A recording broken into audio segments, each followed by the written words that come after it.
Hi everyone, thank you very much for coming tonight. Looking forward to chatting with Nick about this extraordinary book.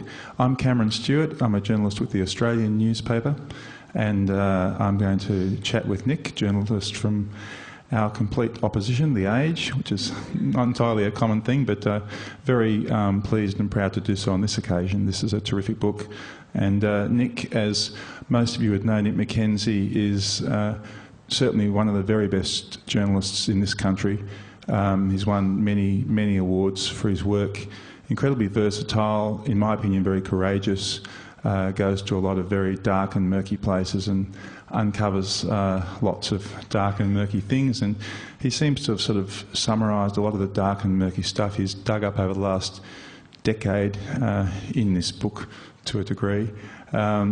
So I'm just going to have a good chat to Nick about a lot of the interesting aspects and themes of this book and some of the terrific characters that come out of it. But just before I do that, I wanted to start to give you a bit of a flavour of one of the main characters, a guy who Nick refers to as Big Hucks. I just want to just read out a very short little passage here to give you Big Hucks in a sense of all the crooks and dodger characters in this book, and there are a lot.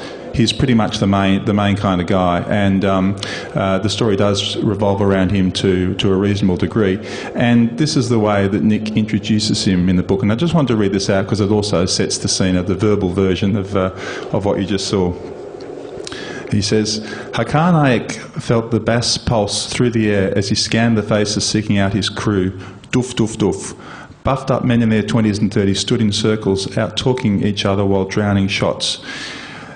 Their gym-worked arms imitating bicep curls as they brought shot glasses to their lips. He nodded at a couple of Lebanese guys whom he recognised from fight nights. They both wore tight T-shirts bearing the names of their gym. Doof, doof, doof. So many of the boys had been locked up and were buff in a way that only came through full-time gym obsession or jail.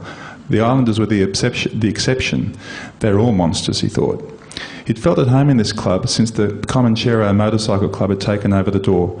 Half the blokes here were of Turkish descent like him or from Lebanon. They dressed like him, spoke his language. Here he was among his own. It hadn't changed since finishing James Cook High. How many years was it? It was still the same old shit. Same friends, same bars, same girls and kebab shops on the way home. Same headache waking up, he grinned. He'd talked the same shit for years. Cars, girls, footy, boxing, computer games and business. Business, though, now was more important than ever. And that's the way Nick sets this story up. And the story really, a very, very short summary of the plot is this really intriguing group of young male criminals with incredible bravado, and this group of police who are clearly trying to work out ways to find out more about the main crime syndicates in Australia. And so what they did was they basically decided to focus on the money that was leaving Australia, money laundering, and try and identify more about that to therefore work backwards and identify the criminals. And the way Nick sets the book up is really interesting because, and it's unusual, he has a chapter on one of the criminals, a chapter on one of the policemen, a chapter on the journalist who has tried to find stuff out, not him, another journalist.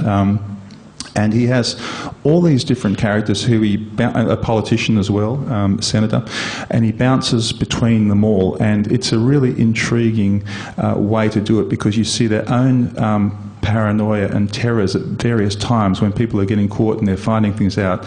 And so he weaves a very intricate plot. And so I really wanted to ask you, Nick, first of all, why did you write the book? What was the inspiration? Thanks everybody for coming. Firstly, I'm not sure if this is a Q&A or a McKenzie family reunion.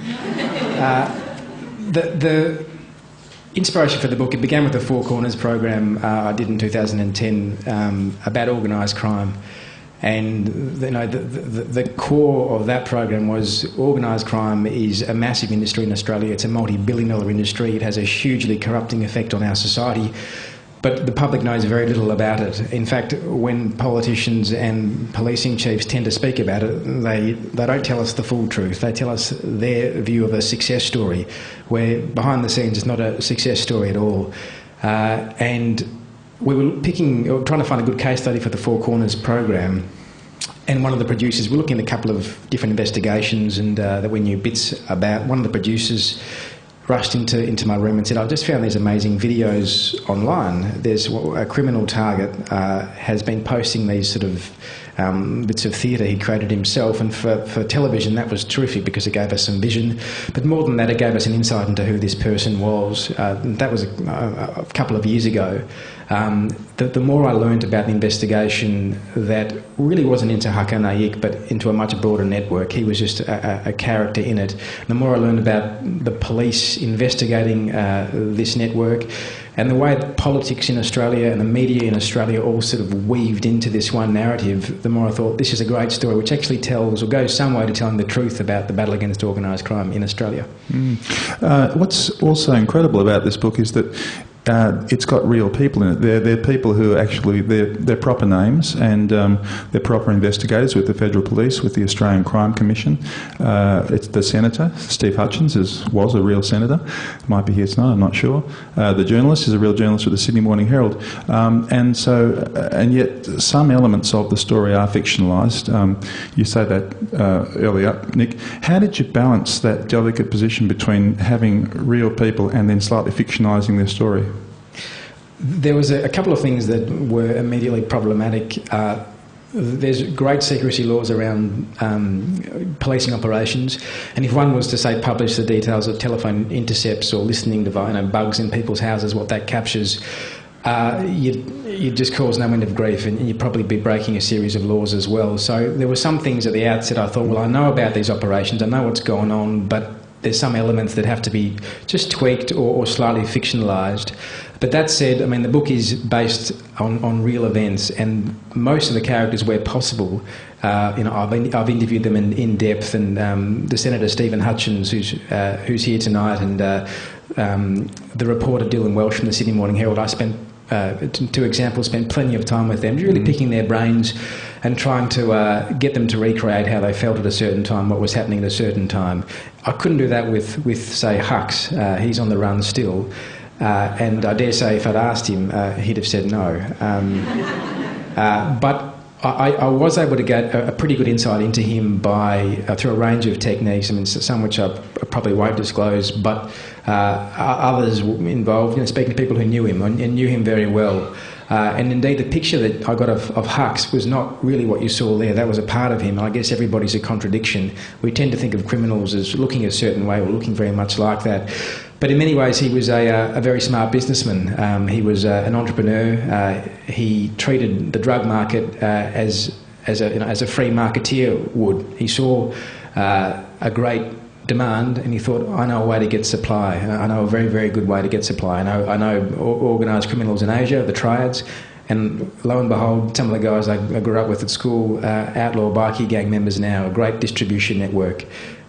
So now that said, and going back to your question, some of the details around him are fictionalised, and I'll make that clear at the start of the book, but again, a lot of it is based on what was actually happening at that point in time. Tell us about some of your characters. The main policeman, Purchase. Another reason I did the book, apart from being driven by this greater aim, I think, is to tell the public about organised crime and what happens in our institutions, our policing institutions, which we all pay for, and what happens in our parliamentary committee rooms, which we all pay for, when this topic comes into the arena. But beyond that, the characters themselves in the book are all fascinating people for different reasons, and all have great stories to tell.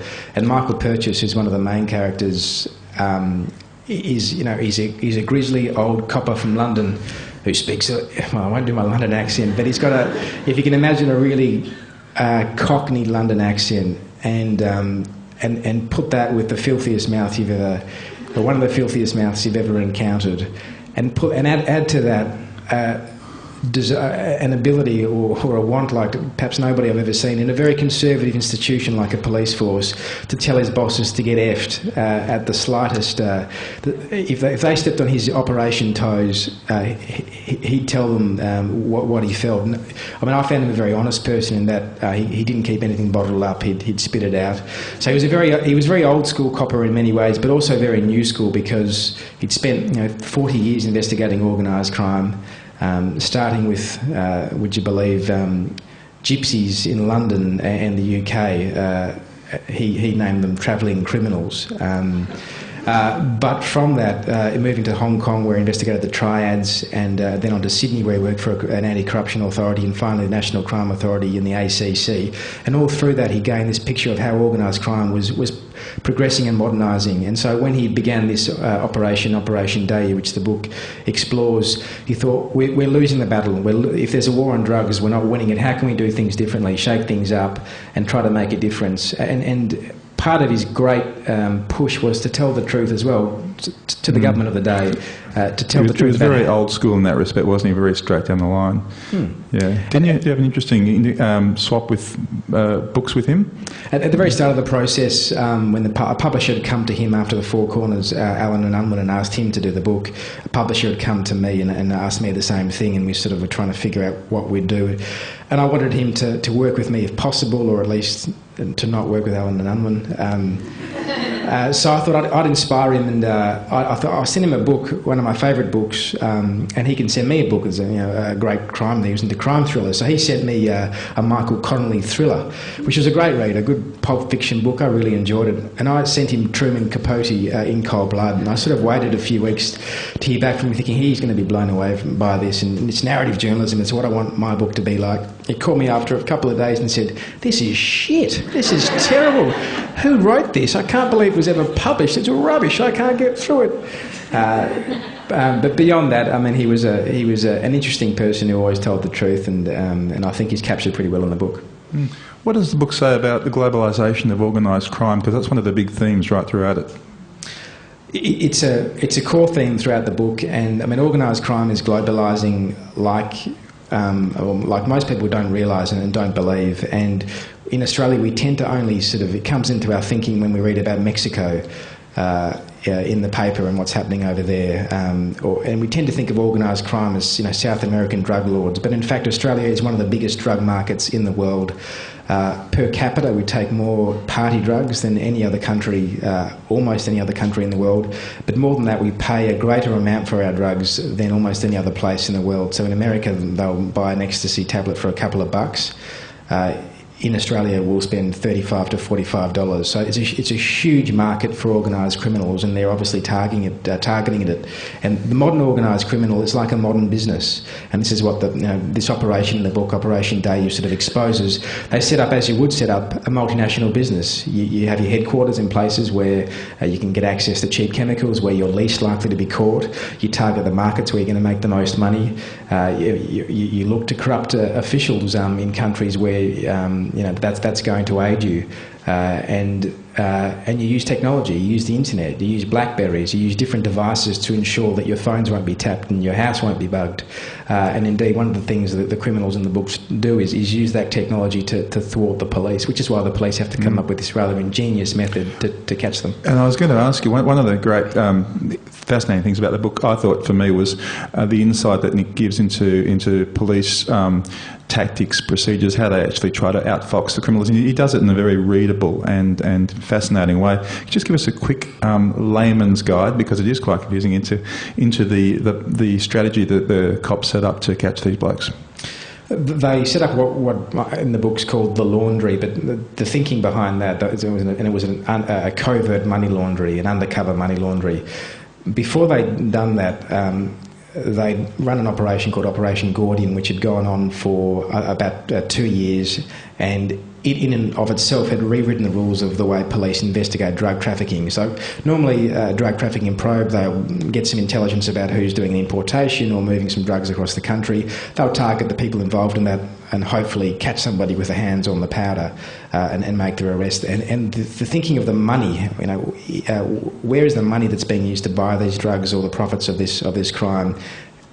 traditionally hasn't come very much into the thinking of police. Operation Gordian said, let's forget about catching the mid-tier to low runners who have their hands on the powder. Let's actually look at the money they're making and where they're sending it. And so they began to target money remitters. In this case, it was little Vietnamese shops in Footscray and in Cabramatta. These were like tiny little health shops or nail and beauty shops where women would go to put their feet in little baths to have them bubbled up and have their nails done. And out the back there was somebody who was collecting cash from Vietnamese migrant workers and sending it back to their families overseas in lump sums. Now, organised crime groups began to put their drug money through that same route. And the ACC and the AFP began to look at that, and they thought, they set up cameras in these shops, began to watch the shops, and they found, not millions, not tens of millions, but hundreds of millions of dollars in a very short period of time in suspected drug money flying offshore. They did a big operation. They arrested the owners of these money remitters. 6 weeks after they did that operation, they found the amount of money, drug money, being sent through similar remitters was even higher than before. That made no difference. That had no impact. And the book takes really up from there, Operation Day, which thought, let's take this a step further. Let's set up our own money laundry, and we'll attract criminals to us, like the expression was, like bees to honey, and we'll know. We'll be able to follow the criminals who come to the money laundry. We'll start to chase them and see who they're networking with. But more than that, we'll be able to see for the first time where the money's going. We'll be able to control it ourselves and find out who the offshore bosses are who are controlling the importations. And from there, the story unfolds. Yeah, and it was and the great twist, of course, in that is that they technically have to break the law to catch these guys. I mean, you're creating your own money laundering sort of situation, and that's an incredible dangerous position for a police agency to be in. And Nick summarises it well on one page. He says he's talking about the nervousness of the policeman when he thinks about what could happen. He says, the prospect of the government abandoning the agency was real, he shuddered. If among all the bad headlines, word of a covert laundry somehow leaked and the operation was then misconstrued or misreported, it would fuel a fresh fire. In the past, other agencies have been crucified for allowing drugs to run in order to gain more evidence. So it was quite a risky proposition, wasn't it, politically, because throughout the book, I really enjoyed the fact that you make the issue of police politics is a really big issue. Like, these guys who are doing the operation are really keen to get it up, but they run into a lot of opposition from other police forces and a whole lot of people who are just not willing to take the risk. Please tell us, how did you sort of decide in your head to explain those issues, which are very real in any investigation?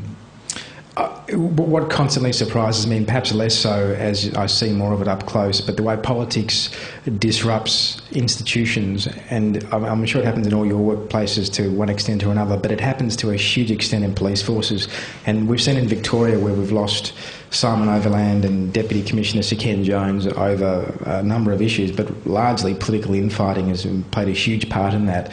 But that actually happens in investigations all the time. And agencies are set up by governments, chief commissioners are appointed by politicians, and by their very nature, while they should be independent, they're highly politicised. And so in the case of the book, you have the ACC, because there's a lot of politics going on there. There's the politics involving the federal government. If the federal government decides it doesn't like what we're doing in terms of running this undercover laundry, and all that would take is a press report to say ACC sending drug money offshore. Hang on, the police are doing this? And in an instant, even though it was legally and very carefully managed, in an instant a government would say, right, we're shutting that down, or even worse, we're shutting the agency down. There's those politics to deal with, and then there's the politics of the agencies themselves, the way the AFP, the ACC, the Victoria Police, all these different agencies squabble like you wouldn't believe. And it is, sometimes, and it's getting better, but I've seen state police talk about federal police and vice versa in a way that is pretty shocking and disturbing. They're not working together, and when they're not working together, they're not working to fight organised crime, and we in the community are harmed by that. But we very rarely find out about it, and that's one of the things the book tries to expose. You, as far as the crooks go, in Victoria, we're the only sort of, some of the most visible crooks are obviously the ones involved in the gangland war. How do the set of criminals that you describe in this book, how do they compare with the gangland war people that we're more familiar with, the Carl Williams, Tony Mockbells of the world? The criminals who've become celebrities in Australia Carl Williams and your Tony Mockbells and those sorts of people, they are really the mid-tier to lower-tier criminals. They're based here. They're dealing in large amounts of drugs, yes, but not massive amounts. They're not the ones importing the drugs into the country. They're based offshore. And they're stupid. They're getting caught. The clever organised criminals we don't know about, we don't hear about because they are off the radar. In that respect, Big Hucks was probably smarter than your Carl Williams, and he's got away with it to date. But he was very much a mid-tier to lower-tier sort of person. The real organised criminals wear suits, and they live in places like Macau and Hong Kong, and we never hear about them. We never see them, and they never have their hands near drugs, and they never talk on the phones about importations. And I remember an organised criminal I met very early on in my career. Only later out, he's in prison now, and that's when I realised actually he'd hoodwinked me quite successfully, because I did think he was just a businessman. He worked on a high level office in Collins Street. He wore a suit. He went to the opera and liked the theatre.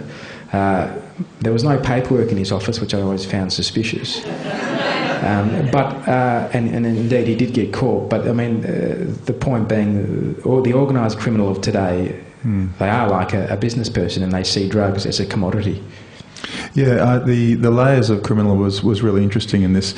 I thought you summarised it well. Nick writes at one point, he says, this middle ranking criminal, what's he called? Wei Will Wong. I love him. He's a middle ranking criminal. He owned a brothel and basically just used brothels the whole time. But he was sort of a bit of a middleman for Hucks, I think. But he said that he got insulted by bikies. And he says, Hucks got it. Bikies usually looked fearsome, and sometimes were. Triads rarely looked fearsome, but always were. He thought back to the skinny, wild-eyed triad soldiers of his old neighbourhood, covered in scars from being chopped and hacked. Brawn didn't equal courage. And I think it's really interesting to see that sort of that level. And of course, it's the middle rankers who tend to get caught, isn't it? Always. I mean, what we don't hear, and it frustrates me to no end when there's a big press conference after a big bust, it's always how big it is and how it's a record bust and it's going to have a massive impact and we've got the big bosses. Yet as soon as that happens, as soon as the stats speak for themselves. After big busts, the price that people are paying on the street for drugs does not change, and that shows that those busts aren't having an impact. So drugs keep coming in, and as soon as someone's taken out, their shoes are filled very, very quickly. In the gangland killings in Victoria, that was a product of neglect, of police neglect. For many years, police let these sort of low to mid-tier criminals get out of control largely in the western and northern suburbs, and you had suddenly people like Carl Williams who became multi-millionaires. The only reason police resources were thrown at these people was because they were killing each other in broad daylight at football clinics. Had that not happened, we wouldn't have had the Piranha Task Force and all that success. But that said, Piranha Task Force, it locked up these people. A lot of them died along the way. And then we don't hear about it anymore in the public domain, but they're replaced like that overnight. It's interesting that at one point in time, the main policeman that Nick refers to in the book, called Mike Purchase, starts to get a sort of sneaking admiration for Big Hucks, because Big Hucks is smart. He plays the game, as Nick says, 3 or 4 steps removed from the actual players who do the dirty stuff. And at one stage, Mike Purchase actually starts talking with admiration about his business skills and thinking to himself, well, God, why did he choose crime? He could have been, master of the universe in a dozen different professions. And I mean, successful criminals are like successful businessmen, and they look at the risks, they spot a market, and they meet that market's needs. And again, the modern organised criminal does that. It's I think I saw some stats where air cargo and sea cargo coming to Australia, only about 1 in 20 or 30 actual containers are checked, and so Customs has to rely on intelligence to actually do that. And so what you're seeing just recently in Australia is those systems being compromised a lot, and people of Big Hucks' ilk, do you think, Nick, are still very active? Of course. I mean, it's so easy to import drugs into this country if you've got a bit of a will and a bit of nous, and it's much easier than what we tend to think. And before I sort of began to research this area, you have this feeling that the police are everywhere, they're omnipotent, and they're fighting crime and keeping us all safe. If there's a war on drugs, we're losing it. We're not just losing it, we're getting smashed. And at the moment, there's a huge corruption problems on Australia's waterfront, and we've not seen the end of that. But what that means is it's very easy to move a drug-filled container through the port and into the community, and it's happening at a far greater rate than the government or policing agencies acknowledge. Tell me about the politician you have in the audience tonight, and also in the book, Steve. How did you choose to characterise him, and why did you include him in the manner that you did? Well, I met Steve as basically in the lead up to the Four Corners piece, and got to know him over time. And a couple of things struck me about Steve. He was a lot more sort of humble than most politicians I'd come across were. Had an inherent decency and seemed to really care about organised crime and wanted to do something about it. But beyond that, he also had this great power in a backroom sense, and I hope he wouldn't mind me saying this, is here.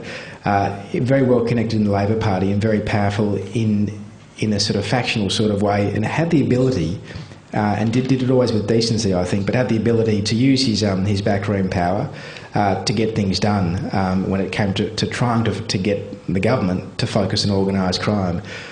So he was the chair of the Australian Crime Commission Parliamentary Committee, and he understood how to make a committee process work. Most parliamentary committees in Australia we never hear about. They do a report, it gets buried, and that's the end of it. But Steve thought, how can I make the committee I'm chairing actually work in a way that puts some of these issues at the front of the political mind? And did so quite successfully, although the book ends up telling the story of political compromise and the way good policies get buried because of various political factors. The other great story about Steve, and again I hope he doesn't mind me saying this, it's dealt with in the book, is he was at the front line during the Rudd ascendancy and descendancy, and Steve was, and the book tells the story of Steve grappling organised crime and trying to get the laws changed, and in some occasions meeting the police who are doing this big operation as the narrative sort of intertwine. At the same time, dealing with colleagues about this megalomaniac called Kevin Rudd. Speaking of sort of other side characters in the book, Nick includes journalist Dylan Welsh from the Sydney Morning Herald. Tell me about how you included him, and again, what role he played. One of my inspirations for the book was a program called The Wire, and anyone who reads the book who's seen The Wire will realise that's the case. The Wire used different characters, the gangster, the cops, the politician, and the journalist, to give different perspectives on how the system works. So driving the narrative of The Wire and driving the narrative of this book is a really sexy tale about cops trying to catch some gangsters, which keeps you flicking the pages, I hope. But beyond that, these characters, through their different perspectives, tell a story about a system in decay or not working as it should. And Dylan Welsh, and he's here tonight, is a journalist from the Sydney Morning Herald. He's a terrific journalist who took on organised crime as a reporter and the bikie wars, and tried to... was actually one of the journalists, probably the journalist at the front of the pack before the bikie wars sort of exploded onto the national consciousness with the airport bashing up in Sydney, trying to understand what had happened to bikie gangs in Australia and how had they changed and how are they evolving in this new model of organised crime. But of course, as a reporter, and I face it, I'm sure you do, is the editor interested in in-depth reporting that exposes policy failures, or do they want the pictures of a guy? Do they want the sexy stuff or the real stuff? Yeah, because you actually have a couple of exchanges with Dylan in the book where he's pissed off at his editor basically because he's got a great story that he thinks really gives an insight into the real problem with bikies, and the editor goes, yeah, whatever. If it bleeds, it leads, and so basically he gets told to cut his story in half, and it's just one of the frustrations that he has. But Nick, there's obviously lots of it's a difficult issue for journalists to delve in this area because it's a delicate issue with how you handle police, how you handle criminals if you are seeing any of those. It's a lot of ethical and occasionally even personal dangers. How do you see journalists' role in that in the context of this book? Well, I mean, I think Dylan his character, and his character is very much based on what actually happened with him, and he handled those sorts of things really well. He threw himself in and got to know bikies and cultivated them as sources, thinking, well, how do I understand how the bikie world operates? I've got to get in and amongst them. There's one of my favourite scenes, and there's a true story told in the book where he goes to a big bikie meeting and doesn't really think about what he's wearing and wears this very snappy suit and steps out of a car, and immediately the bikies look at him and go, dickhead. But the moral to that story is he was out there mixing with these people, trying to understand that world, mixing with the police and trying to understand their world. And Dylan, in the book, tells it quite well through his eyes to say, well, I can't trust either side. I've got to weigh the evidence that both present me and try to find the truth somewhere in between there. But again, the deeper moral around Dylan, and I feel it myself regularly. You find that deeper truth, but if it's not naturally a front page story, if there's no bikie bashing in an airport, do people care? Does the editor care? And there's really important stories that journalists are finding. I mean, the time we should be writing about organised crime is when it's beneath the radar, not when it's out in the public domain. I mean, the headlines write themselves then, but that's the toughest time to get your stories up because there's a sense the public's not interested. It's a catch-22. They're not going to be interested if we're not telling them. So I hope that answers that question. Yeah, what sort of lines do you draw personally when you're dealing with some of the less savoury characters? I recall you told me about some surfing trip with a bikie once. Is that right? Listen, I dived into doing this. I'm still young, but I started doing this 10 years ago and threw myself into it, and perhaps a way I wouldn't do now. And the story I told Cam recently was I was 21 years old going for a surfing trip in an old tiny VW Beetle with a friend of mine, Avi, really skinny, small guy, and I saw a guy, a bikie I knew on the side of the road. He was a very senior banditos, massive bloke, covered in tattoos, not the sort of guy you want to meet in a dark alley.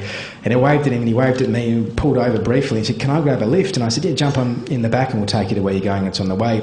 This bikie got in the back and the car just sat there. And I said to Avi, can you please drive? What's going on? He said, "Listen, I'm not going to drive till that bikie gets out of my car." And I said, "Why not?" And he says, "I'm worried if I take the bike in my car, I'm going to get shot." I said, "If you don't take off, you're going to get shot." Anyhow, finally, Avi, to his credit, held his ground and the bikie got out. He was very polite about it all. We took off, didn't say anything for half an hour. It was quite rude, I felt, of Avi. He sort of judged a book by its cover. But about half an hour later, Avi says, "Listen, can I get the bikie's mobile phone number?" And I said, "Why?" He goes, "I want to take him out for a coffee and say sorry." And I said, "Maybe it's time to draw the line. Let's just move on." But on a serious note, I mean, you've got to be really, really careful when you're dealing with organised crime figures because they have an agenda, and it's often an unsavoury agenda. And I tend not to do it anymore. I simply don't deal with, unless I really have to, unless it's going to advance an important story. You tend not to delve into those areas because a lot of journalists can risk getting compromised.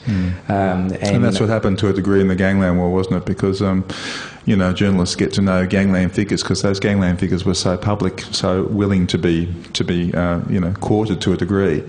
And of course, there's listing devices all over the place. So what journalists said to them in private was picked up. It was a pretty turbulent time for that relationship between.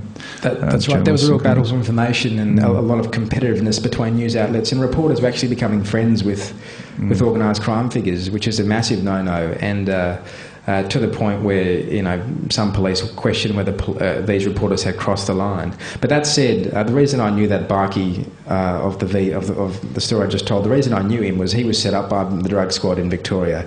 They planted drugs in his fridge, arrested him, and he went to prison for 18 months of a number of year sentence. And he was finally freed when the guy or guys who had arrested him ended up in prison themselves for corruption. But if he hadn't told his story to reporters, the public would not have known what had happened. In fact, that same bikie was paid out $500,000 a couple of years ago by the police force as a result of being set up. There's a really good reason to meet these people as well. You just have to be very careful. Yeah. The book, if there's a missing character in the book, it's I guess the drug user from the demand side. What does the book tell us about that? I grapple with the idea of having a drug user in the book, although, the characters are all real in the book, and there wasn't a drug user I'd come across. It didn't fit easily in the narrative. But clearly that's a massive elephant in the room, not the drug user, but the drug question in Australia. And people who read the book, you'll come to a conclusion that we aren't winning the war against organised crime, and we're certainly not winning the war against the drug trade. Where does that lead us to? And we've had the debate in Australia in the last few weeks. Decriminalisation, or is there a smarter way we can police? I just think we need to have that debate really ferociously, because we're spending hundreds of millions of dollars on law enforcement dollars. The vast bulk of the anti-drugs pushes on law enforcement are much smaller amounts on harm minimisation and other strategies, and it's not working. So, that is the.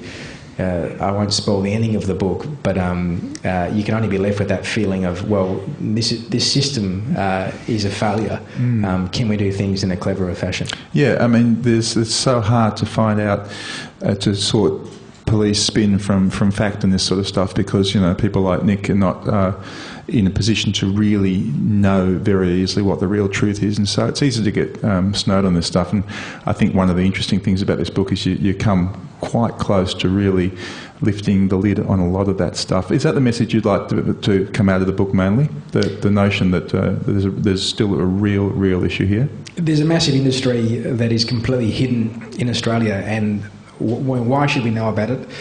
For a whole range of reasons. The drug trade creates a huge amount of complications and expenses in the health system. It leads our homes to be burgled. To think about that in a different way is part of the book's aim, but also to understand organised crime is such a corrupting thing. It's not something we ever see day to day, so we don't think about it. But the way that organised crime leads to illegal prostitution, which is a massive problem in Melbourne and Australia, the way organised crime leads to corrupting police officers, and right now there's corrupt law enforcement officials across the country. And one of the reasons that's driving this organised crime picture is this idea of drug prohibition. Now, I'm not advocating decriminalisation, that's a debate for somebody else, but by prohibiting drugs, as we've seen with alcohol in the States, you create a black economy and you create huge riches for organised criminals, and you empower them, and with those riches comes corruption and all those adverse side effects.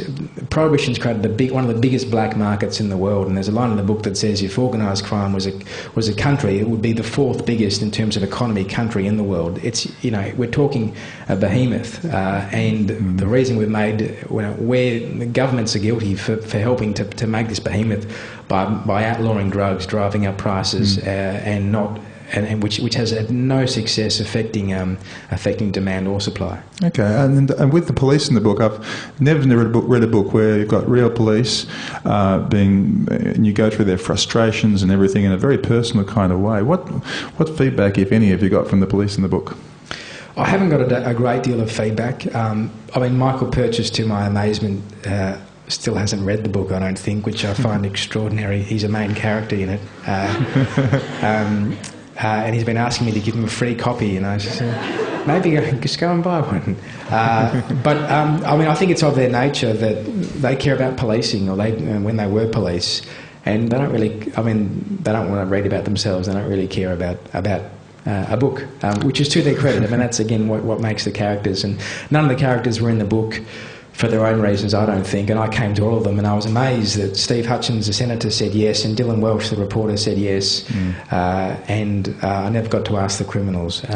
Well, in fact, I think one of the seats tonight was booked under the name of Big Huck, so I don't know who's responsible for that. And so, assuming he's not in the hall, I've got to ask you, where on earth do you think he might be, and will he get caught? Everybody gets caught eventually. It's very, very hard to stay a step ahead of the law forever, and ultimately, I'm sure he will get caught. He'll have to come to Australia to visit a funeral, someone will get sick. He's going to slip up at some point in time, and as we've seen, anyone who posts Facebook videos like that online is going to get caught one day. You reckon he'll be wearing Tony Mockbell's wig in Greece or something? I think you may have learnt from Mockbell's mistakes there. Look, I'd love to take some questions from the floor for Nick, if anyone would like to ask him anything at all, I guess, about the book or himself, or please feel free. Sorry, will you? This bloke just at the front. I imagine you are familiar with Austrac. Do you have any concerns that law enforcement agencies perhaps aren't making enough use of AUSTRAC as far as the money laundering side of things? The question is about AUSTRAC, which is Australia's anti-money laundering agency, and are police using that agency to the best of their ability? And I do have concerns that they're not. I mean, police, especially drug squad police, tend to be into still catching the crook, seizing the big amount of drugs, moving on to the next bust. And they've got to really shake their thinking to be smarter and say, well, it's about the money. If we can follow the money, if we can deny these people their multi-million dollars in assets, we're going to actually hurt them a lot more than locking up their runner or the mid-tier person they've got getting their hands dirty. So AUSTRAC is an extraordinary agency in some of the work that it does, and police forces, if they're going to lift their game, and they're doing this, they're increasingly doing this. The federal police is increasingly doing this, as is the Australian Crime Commission, using AUSTRAC to learn more about the way that drug money and organised crime money is moving overseas. Where is it going? How can we seize it? How can we seize assets? And how can we get a better picture of the size of the problem in Australia by using AUSTRAC? One of the things that AUSTRAC can do really well, and the characters in the book tried to do, was to say, well, if we can get an estimate of how much drug money is moving out of Australia, we'll obviously get a sense of how much drugs is moving into Australia. The estimate of around 2007 was $300 million in drug money moving out of Australia every year. The estimate, Operation Dahlia, which the book focuses on, with the help of AUSTRAC, came up with was, I think, between $4 to $12 billion in drug money every year. That's now been increased to between $4 and $20 billion, which just shows how much drugs is passing the border undetected. How were the Vietnamese guys you were talking about moving the money out of Australia? The question was about how the Vietnamese money remitters were moving the money out of Australia. It was extraordinary because they were such small shops. In fact, one of the shops was so small it didn't have a toilet, and the guy running the money remitter would be captured on video urinating in his sink. But such a small operation was, in 18 months, moved $300 million to Vietnam in drug money. And that doesn't include all the legitimate transfers. The way that money was moved and what makes it very hard to detect, or one of the ways it was moved, you have a money remitter in Melbourne, a money remitter run by a friend in Hanoi. The money is not actually transferred except a couple of times a year. It works in a system of trust. So you've got, I come in and give my money to the Vietnamese person in Footscray. They say to their mate, can you release the same amount of money over there to the recipient?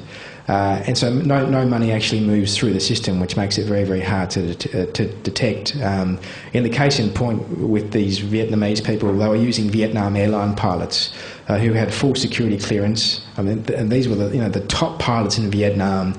Well, in fact, one of them was a war hero who was very famous in Vietnam. But he'd land his Vietnam airline plane, march to the remitters with with his suitcase. It was filled with money, millions of bucks, and he just marched straight to the airport, onto the plane, and fly to Vietnam.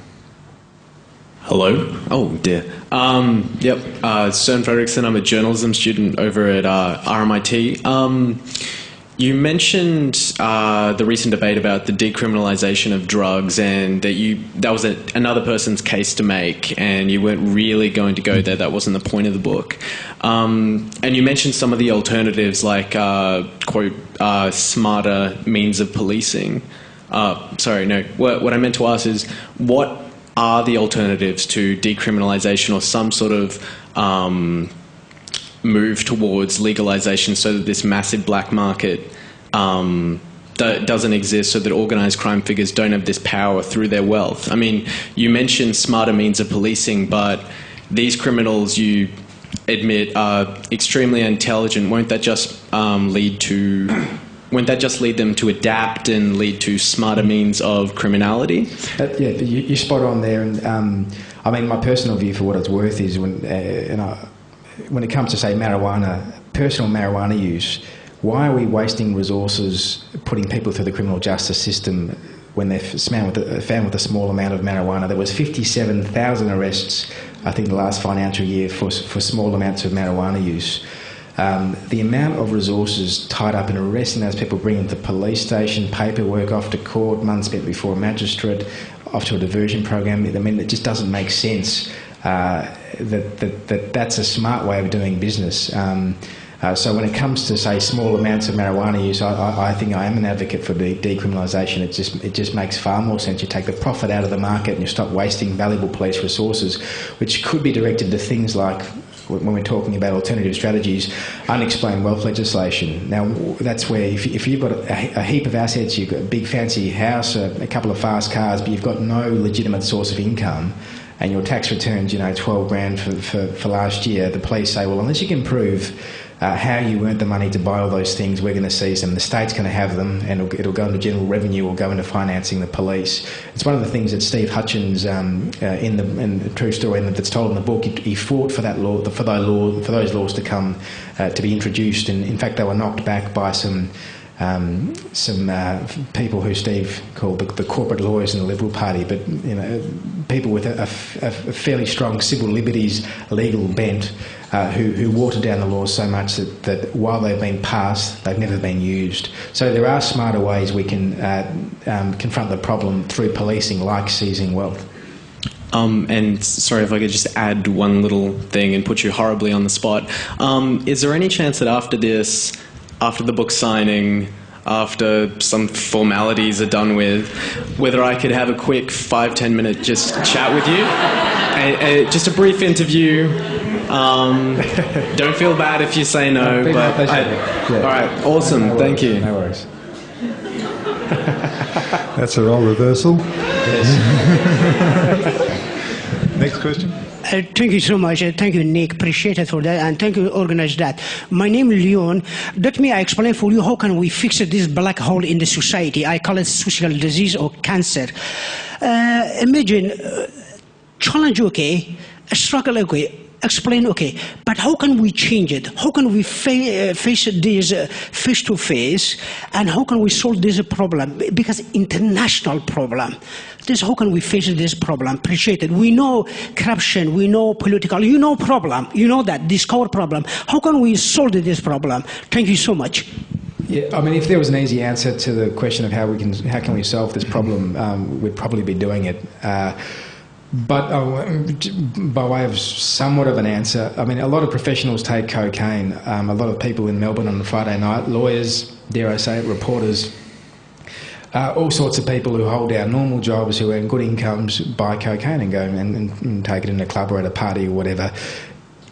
Is there a way we can get people to make the jump to say that $300 or $250 you spend on a gram of cocaine, that's actually going to end up at the end of the day in the pockets of a Mexican cartel, which has killed 2,000 people in Mexico and is challenging the Mexican government for control of the entire country. It's become a state force in and of itself. So one of the things I think the government can do much better in Australia is actually looking at that equation and advertising around it and telling people.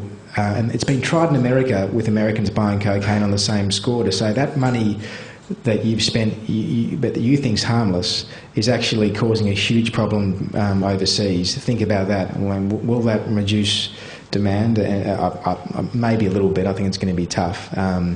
But again, I mean, the advocates of decriminalisation would say that presents a much broader solution. And if you look in Portugal, where there is decriminalisation, it's the only country in the world which has decriminalised small amounts of drug possession and use.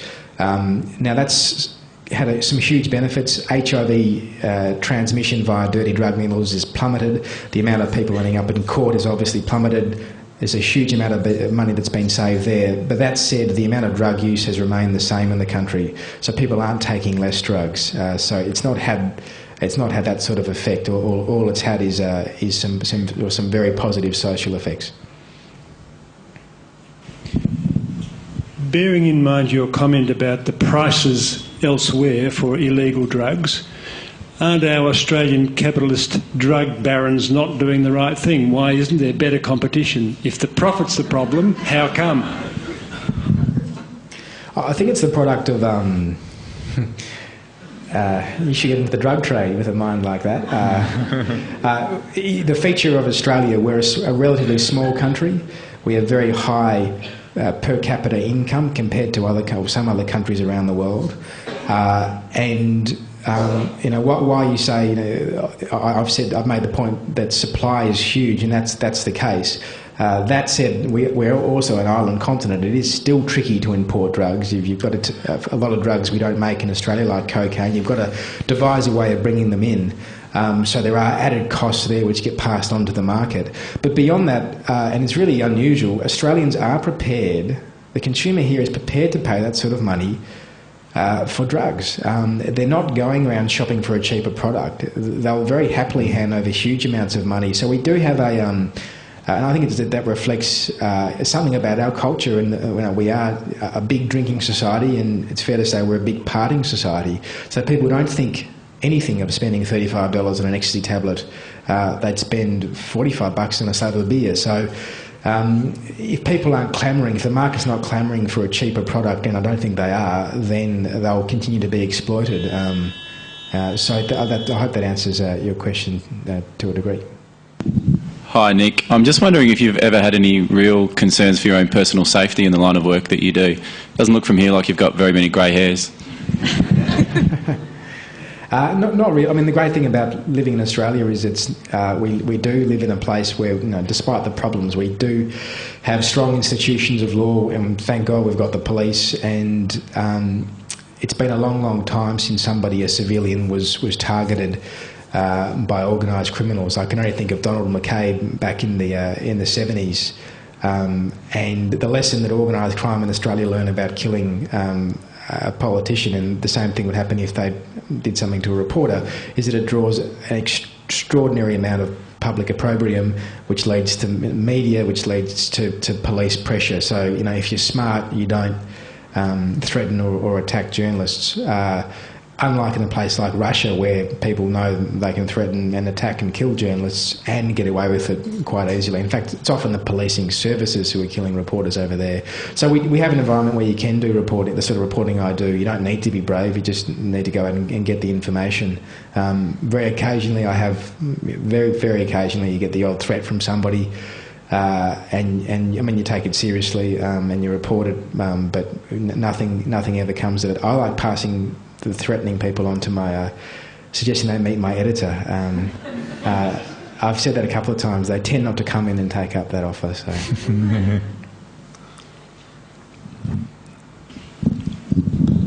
Hello, Nick. What do you think happened to Simon Winchester?